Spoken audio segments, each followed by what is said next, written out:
Joining us, Montana Congressman Gianforte sat down today to talk tax cuts, economics with business leaders in the capital city. But as MTN's Mike Dennison reports, the hour-long meeting spilled into many other subjects as well.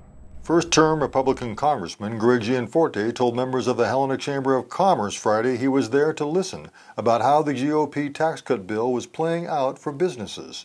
But he had plenty of things to say himself on how he thinks corporate tax cuts and less government can spur the economy. The whole idea with this tax plan was to put more money in people's pockets, lower the rates, make America more competitive, and we're starting to see it show up. I firmly believe that wealth is not created by government programs. Prosperity is not created by government programs. It's created by entrepreneurs who create businesses, who create jobs.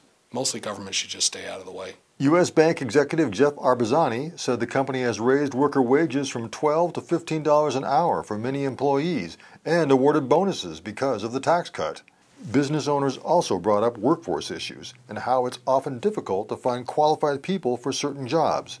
Gianforte talked about training programs, but also said government must find ways to wean people off assistance programs. Many states have experimented with programs that put some kind of work requirement on individuals that are able-bodied, of work age, to get their benefit check. We need a safety net, but it's not unreasonable to ask people to actually maybe do something for that money. The recent school shooting in Florida also was a topic of discussion. The manager of a local motel said maybe it's time to consider restricting the ownership of certain weapons, or at least track more closely who's stockpiling firearms. Yet Gianforte said he's essentially opposed to any new restrictions, saying they won't solve the problem of school shootings. We'd like to think there is a magic wand we can wave to make all our schools safe. I'd like to. I don't know what that is, and I don't think it's more regulations that are going to solve the problem. Mike Dennison, MTN News, Helena.